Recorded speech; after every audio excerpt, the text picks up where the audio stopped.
ರಾಜಧಾನಿ ಬೆಂಗಳೂರನ್ನ ವಿಭಜಿಸುವ ಗ್ರೇಟರ್ ಬೆಂಗಳೂರು ಮಸೂದೆಗೆ ಸಚಿವ ಸಂಪುಟ ಅಸ್ತು ಅಂದಿದೆ. 5ರಿಂದ 10 ಭಾಗಗಳಾಗಿ ಬೆಂಗಳೂರು ವಿಭಜನೆಯಾಗಲಿದ್ದು ರಾಮನಗರ, ಕನಕಪುರ, ಹಾರೋಹಳ್ಳಿ, ಆನೇಕಲ್, ಹೊಸಕೋಟೆ ಸೇರಿದಂತೆ ಬೆಂಗಳೂರು ಗ್ರಾಮಾಂತರ ಹಲವು ತಾಲೂಕುಗಳು ಬೆಂಗಳೂರು ವ್ಯಾಪ್ತಿಗೆ ಸೇರಲಿದೆ. ಬೆಂಗಳೂರು ಕೋಟ್ಯಾಂತರ ಮಂದಿಯ ಕನಸಿನ ಸೂರು. ಬೆಂಗಳೂರು ಕೆಂಪೇಗೌಡರು ಕಟ್ಟಿದ್ದ 4 ಗಡಿ ಗೋಪುರಗಳನ್ನ ದಾಟಿ ಬೆಳೆದು ಅದೆಷ್ಟೋ ವರ್ಷಗಳಾಯಿತು. 4-5 ಕಿಲೋಮೀಟರ್ ಸುತ್ತಳತೆಯ ಬೆಂಗಳೂರು ಇದೀಗ 50ರಿಂದ 60 ಕಿಲೋಮೀಟರ್ ವಿಸ್ತೀರ್ಣಕ್ಕೂ ಮೀರಿ ಬೆಳೆದು ಬಿಟ್ಟಿದೆ. ದಿನದಿಂದ ದಿನಕ್ಕೆ ಬೆಂಗಳೂರಿನ ವ್ಯಾಪ್ತಿ ದೊಡ್ಡದಾಗುತ್ತಲೇ ಇದೆ. ಇದಕ್ಕಾಗಿ ಸರ್ಕಾರ ಹೊಸದೊಂದು ಯೋಜನೆ ಮಾಡಿದ್ದು ಗ್ರೇಟರ್ ಬೆಂಗಳೂರು ಅಥಾರಿಟಿ ಅಸ್ತಿತ್ವಕ್ಕೆ ತರೋದಕ್ಕೆ ತೀರ್ಮಾನಿಸಿದೆ.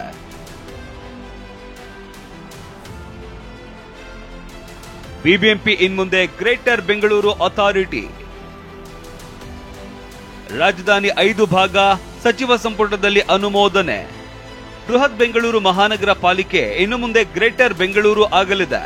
ದಿನದಿಂದ ದಿನಕ್ಕೆ ವಿಸ್ತರಣೆಯಾಗ್ತಾ ಇರುವ ಬೆಂಗಳೂರಿಗೆ ಹೊಸ ರೂಪ, ಹೊಸ ಆಡಳಿತ ನೀಡೋದಕ್ಕೆ ಸರ್ಕಾರ ತೀರ್ಮಾನಿಸಿದೆ. ಗ್ರೇಟರ್ ಬೆಂಗಳೂರು ಅಥಾರಿಟಿ ಸ್ಥಾಪನೆಗೆ ಸಚಿವ ಸಂಪುಟ ಸಭೆ ಅನುಮೋದನೆ ನೀಡಿದ್ದು ವಿಧಾನಸಭೆ ಪರಿಷತ್ನಲ್ಲಿ ದಿ ಗ್ರೇಟರ್ ಬೆಂಗಳೂರು ಆಡಳಿತ ವಿಧೇಯಕ ಮಂಡನೆಗೆ ಸರ್ಕಾರ ನಿರ್ಧರಿಸಿದೆ. ರಾಮನಗರ, ಕನಕಪುರವನ್ನ ಬೆಂಗಳೂರಿಗೆ ಸೇರಿಸುವುದಕ್ಕೆ ರೂಪುರೇಷೆ ಮಾಡಲಾಗಿದೆ. ಸದ್ಯ ಇರುವ ಬಿಬಿಎಂಪಿಯನ್ನ 5 ಭಾಗಗಳಾಗಿ ವಿಭಜಿಸುವುದಕ್ಕೆ ಕ್ಯಾಬಿನೆಟ್ ಅನುಮೋದನೆ ಕೊಟ್ಟಿದೆ. ಹೊಸದಾಗಿ ವಾರ್ಡ್ಗಳನ್ನ ಸೇರಿಸಿಕೊಂಡು ವಿಸ್ತರಿಸುವುದಕ್ಕೆ ಪ್ಲಾನ್ ಮಾಡಲಾಗಿದೆ.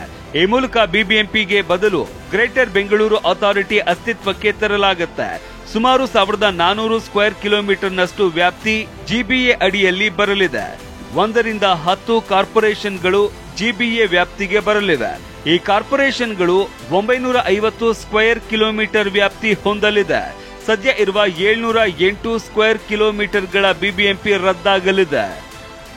ಇನ್ನು ಗ್ರೇಟರ್ ಬೆಂಗಳೂರು ಅಥಾರಿಟಿಯ ಅಧಿಕಾರ ವಿಕೇಂದ್ರೀಕರಣ ಹೇಗೆ ಅನ್ನೋದನ್ನ ನೋಡೋದಾದ್ರೆ, ಗ್ರೇಟರ್ ಬೆಂಗಳೂರು ಪ್ರಾಧಿಕಾರಕ್ಕೆ ಸಿಎಂ ಅಧ್ಯಕ್ಷರಾಗಿರ್ತಾರೆ. ಜಿಬಿಎಗೆ ಯೋಜನೆ ಮತ್ತು ಹಣಕಾಸು ಅಧಿಕಾರ ನಿರ್ವಹಣೆಯ ಅಧಿಕಾರ ಸಿಎಂಗೆ ಇರುತ್ತೆ. ಜಿಬಿಎ ಅಡಿ ವಿವಿಧ ಹಂತದಲ್ಲಿ ಅಧಿಕಾರ ವಿಕೇಂದ್ರೀಕರಣ ಮಾಡಲಾಗಿದ್ದು ಸಿಎಂ ಅಧ್ಯಕ್ಷತೆಯ ಜಿಬಿಎ ಅಡಿಯಲ್ಲಿ 5ರಿಂದ 10 ಸಿಟಿ ಕಾರ್ಪೊರೇಷನ್ಗಳು ಬರುತ್ತೆ. 400 ವಾರ್ಡ್ಗಳು ಗ್ರೇಟರ್ ಬೆಂಗಳೂರು ಅಥಾರಿಟಿ ವ್ಯಾಪ್ತಿಗೆ ಬರುವ ಸಾಧ್ಯತೆ ಇದ್ದು BWSSB, BDA, BESCOM greater Bengaluru authority ವ್ಯಾಪ್ತಿಗೆ ಬರಲಿದೆ.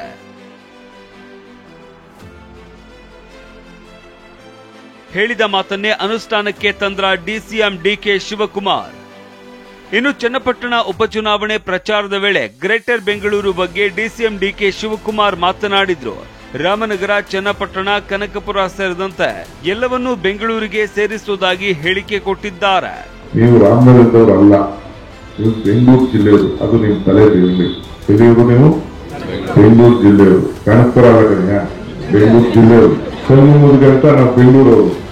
ಸುಮ್ಮನೆ ನಮ್ಮ ರಾಮನಗರಕ್ಕೆ ಅಂತ ಒಂದು ಮೂಲೆ ಕೇಳಕ್ ಹೋಗ್ಬೇಡಿ. ಒಮ್ಮೆ ಯಾರೋ ಹೆಸರಿಗೆ ಏನೋ ಒಂದು ಹೆಸರು ಮಾಡ್ಕೋಬೇಕಂತ ಮಾಡೋಣ. ನಾವೆಲ್ಲ ಬೆಂಗಳೂರಿನ ಜಿಲ್ಲೆಯವರು. ಗ್ರಾಮನೂ ಇಲ್ಲ, ಬೆಂಗಳೂರು ಜಿಲ್ಲೆಯವರು. ಅದನ್ನು ತಿಳ್ಕೊಳ್ಳಿ. ನಾನು ಏನ್ ಮಾಡ್ಬೇಕು ಅದನ್ನ ಮಾಡೇ ಮಾಡ್ತೀನಿ. ನಂಬಿಕೆ ತಾನೆ. ಅಲ್ಲದೆ ರಾಮನಗರ ಜಿಲ್ಲೆಯ ಹೆಸರನ್ನ ಬೆಂಗಳೂರು ದಕ್ಷಿಣ ಜಿಲ್ಲೆಯನ್ನಾಗಿ ಬದಲಾಯಿಸಬೇಕು ಅಂತ ಖುದ್ದು ಸಿಎಂಗೆ ಮನವಿ ಕೂಡ ಮಾಡಿದ್ರು. ಅದರ ಭಾಗವಾಗಿ ನಿನ್ನೆ ಸಚಿವ ಸಂಪುಟ ಸಭೆಯಲ್ಲಿ ಗ್ರೇಟರ್ ಬೆಂಗಳೂರು ಅಥಾರಿಟಿಗೆ ಗ್ರೀನ್ ಸಿಗ್ನಲ್ ಸಿಕ್ಕಿದೆ. ಗ್ರೇಟರ್ ಬೆಂಗಳೂರು ಅಥಾರಿಟಿ ಸ್ಥಾಪನೆಯ ಹಿಂದೆ ಅನೇಕ ರಾಜಕೀಯ ಲೆಕ್ಕಾಚಾರಗಳು ಅಡಗಿದೆ. ಆದ್ರೆ ಈ ಗ್ರೇಟ್ ಐಡಿಯಾ ಗ್ರೇಟ್ ವಿರೋಧಗಳಿಗೂ ಕೂಡ ಕಾರಣವಾಗುವ ಸಾಧ್ಯತೆ ಇದೆ.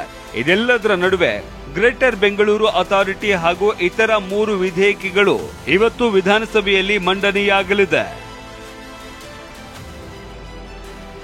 ಪ್ರಸನ್ನ ಗಾಂವ್ಕರ್, ಟಿವಿ9 ಬೆಂಗಳೂರು.